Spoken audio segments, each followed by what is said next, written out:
Саламатсыздарбы урматтуу менин курстун катышуучулары. Анда эмесе бүгүн 3-чү сабакта. Бүгүн өтө бир маанилүү теманы козгойбуз. Синдром самозванца деген темада. Ал кантип билинет? Мисалы үчүн сиз бир жумушту аткарып атасыз да.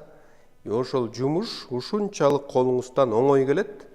Оңой келгени үчүн сиз муну аябай арзандатасыз да. Орусча айтканда обесцениваете. Сизде синдром самозванца деген пайда болот. Мен неге ушуну жазап, мынча акча алып атам, чото бул несправедливо окшойт. Мен өзүм чын-чынында келгенде мындай профессионал эмесмин. В конце концов элдер билип алат, что жөндөн-жөн акча алып атат деп айтышат деп эле ичиңизде өзүңүздү жей бересиз да. Анткени сизге берген ошол табигый күчтүү тарабыңызды сиз профессионалдуулук катары, эксперттүүлүк катары сезбейсиз да, өзүңүзгө сезилбейт.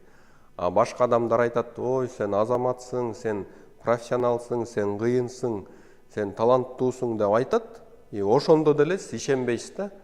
Ушуга да акча алса болобу деп. Мен канча деген адамдарды көрдүм мына. 50-ге чыккан, 60-ка чыккан, даже 70-ке чыккан, ушунчалык колунан бир өнөр келсе, аны баалабайт да. Баалабай эле акчаны ал жактан таппай, башка жерден тырмышып, кыйналып табат да. Анткени бул аң сезимде, мээсинде бир кандайдыр бир туура эмес түшүнүк жатат. Акча өтө оор табылыш керек. Азап менен, маңдай тер менен таап, иштеп, уктабай иштеп, анан акча табыш керек деп ойлошот да. Оңой, колуңан жакшы, оңой келип аткан нерсени, мындай акча оңой келет, адамдарга мындай оңой баалуулук кылып жаратып туруп анан акча тапса болот деген эмнегедир оюна келбейт. Мына мисал үчүн кээ бирөө мага айтат да, кээ бирөө мындай анда чанда: "Чыңгыз, сен сүйлөп эле акча табасыңбы? Сен эмне элдерге эмне 20 мүнөт сүйлөп коюп $100 аласыңбы?" деп ушундай адамдар жолугат да. А бирок ал түшүнбөй атат да, ушундай 20 мүнөт сүйлөп адамдын көйгөйүн чечиш үчүн 20 жылдык билим, 20 жылдык тажрыйба алганымды ошону унутуп коюшат да. Кээ бир адам келет, 20 мүнөтүңө мисалы үчүн $500 төлөгөнгө деле даяр аларчы. Ошондуктан сиз деле ушинтип ойлошуңуз мүмкүн да. Мисалы үчүн сиз 1000 адамга услуга кылсаңыз, сөзсүз түрдө арасынан 4-5 чыгат да. Бул любой жумушта: "Сен ушуга эле ушунча аласыңбы?" Бир жолу тигил бирөө сүрөт тартыртыптыр да. Сүрөт тартыртса, ал сүрөттү 5 мүнөттүн ичинде тартып туруп, анан $1000 дептир да. Тигил таң калып туруп: "Сен 5 мүнөт убактыңды коротуп эле $1000 аласыңбы?" десе, тигил жооп бериптир да: "Мен 5 мүнөт сүрөт тартыш үчүн 20 жыл эмгек кылгам" деп айтыптыр да. Демек, эгерде колуңуздан бир нерсе оңой келип атса, аны сиз арзан баа кылып, жана синдром самозванца менен оорубаш үчүн эмне кылыш керек? Сиздин подсознанияңызда программа жатат да, өзүңүздү арзандаткан, өзүңүздүн күчтүү тарабыңызды арзандаткан, өзүңүздү самозванец катары караган мээңизде туура эмес программалар жазылып калган да. И ошол программаны кадимкидей сиз оңдоп чыгышыңыз керек. Кантип оңдоп чыгасыз? Элестетиңиз, сиздин подсознанияңыз бул булганып калган бассейн сыяктуу да. И бассейнге сөзсүз түрдө жанагыл жаңы сууну куюп турат да, жана кранды агызып койсо, жаңы суу кирип атпайбы? Ошол крандан кандай суу агып атат бассейнге?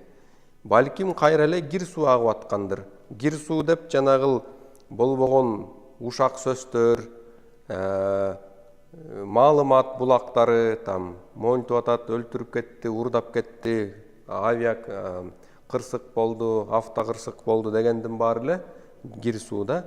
Сиз ошол кир жаман маалымат менен кайра эле подсознанияңызды негатив менен сугарып атасыз. И өзүңүздү жемелемей, мен ушундай, мен тигиндей, мен өзүмө неуверенный, бул дагы жанагы крандан жаман суу кирип атат. Демек, ошол подсознание жаман суу кирдеп калган бассейнди кантип тазалайсыз? Сиз прям целенаправленно күн сайын өзүңүзгө подсознательно убежденияларды жазганда да, мисалы үчүн блокнот ручканы аласыз и айтасыз да: Я профессионал, я сильный эксперт, люди нуждаются в моих услугах, люди готовы заплатить за мои услуги. Мен орысча айтып атам, анткени мага орысча удобный болуп атат да. Эгер кыргызча айтсам мындай болот да. Мен профессионалмын, мен күчтүү экспертмин, элдер менин услугамды баалайт, элдер көп акча төлөп бергенге даяр. Мен кандай иш кылбасым элдерге бул жагат, элдердин көйгөйүн чечип атам деген бир кандайдыр бир текст жаздыңыз. Күн сайын ошону по памяти жаза бересиз да. 10 күн өтөт, 20 күн өтөт, 30 күн өтөт, кадимкидей өзгөрүүнү байкайсыз. Чын эле элдер келди, соодалашпай калды, сиздин услугаңызды барктап баштады, сиз айткан акчаны төлөй баштады, алган акчаңызга өзүңүздү жемелебей баштадыңыз, күндөн күнгө наоборот профессионалдыгыңызды элдерге чагылдырып көрсөтө баштадыңыз. Анткени мээдеги программа өзгөрүлдү. Элдер бизди мына 10-15% сөзүбүздү байкап маани берет экен, 80%, 90% бизди подсознательно окуйт экен да. Эмнеге кээ бир эркектер мындай татынакай жакшы эркек болсо деле кыздар аларды карабайт. Анткени подсознательно өзүн кыздарга татыктуу сезбейт да, неуверенный сезет. Ошон үчүн кыздар аны көрөт дагы деп туруп басып кетет да. То есть алардын мындай узак мөөнөттө сүйлөшкөн кыздары жок. Анткени ички өзүнүн абалынан өзүн жемелей берет да.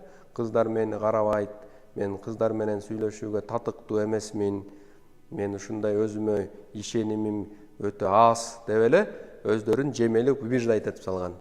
И то же самое кыздар, кээ бир татынакай кыздар 30-ка чыгып деле күйөөгө тиелек бир да жолучу. Эмнеге дегенде аларды өзүн жемелей берген да. Мен ушундай кемчилигим бар, анан балдарды бага албайм, анан үйдү жакшы карай албайм, ошол эркекти бага албайм деп эле өзүн жемелеп салгандагы турмушка чыга албай жүрөт. Демек, кайра бул жерден оңдош үчүн жанагы эле подсознательный убежденияны под задачу жазасыз да. Мына мисал үчүн кыздар менен сүйлөшө албай жүрсөңүз, анда мынтип жазасыз. Мен өзүмө ишенимдүү мырзамын. Кыздар мен менен таанышкысы келет. Мен өзүмдүн кесибимди жакшы аткарам. Мен үй бүлөнү багып кете алам. Мен мындай деп өзүңүзгө туура убежденияларды жазасыз. И күн сайын ошону кайра-кайра көчүрүп жазасыздар да. Ошентип жанагы сиз булганган бассейнди крандан таза суун агызып, кадимкидей тазалайсыз. Көп адамдар бир нерсени түшүнүш керек да. Ал кирденген бассейн 1-2 күндүн ичинде таза болуп калбайт. 1 күн өтөт, 2 күн өтөт, 5 күн өтөт, как будто жанагы бассейн кир сыяктуу көрүнө берет, бирок уже процесс тазалануу башталды да.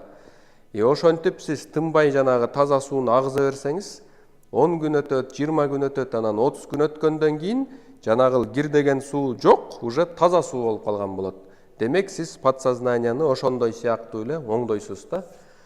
Биринчи эч кандай өзгөрүү көрүнбөсө деле 10 күн жанагынтай мен айткандай кылып жазасыз, 30 күн жазасыз, и кадимкидей сиз жаңы адам болуп каласыз да.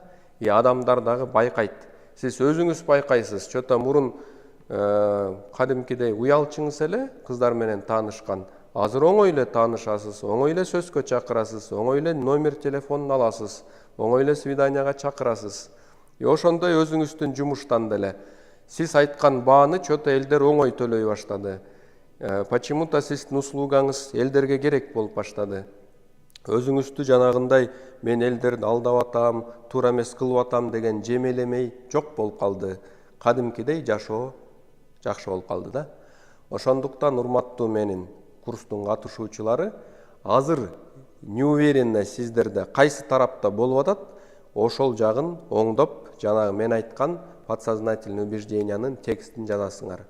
Эгер жумушуңузга болсо, жумушуңузга ылайыктап жазасыз. Эгерде мырзалар менен сүйлөшө албай атсаңар же кыздар менен сүйлөшө албай атсаңар, анда мен айткандай тоже подсознательный убеждение жазасыңар. Эгерде үй бүлө кура албай атсаңар, үй бүлөгө жазасыңар. И ошентип ар бир областтан подсознательный туура убежденияны жазып, и ошону күн сайын аткарып жаза баштайсыздар.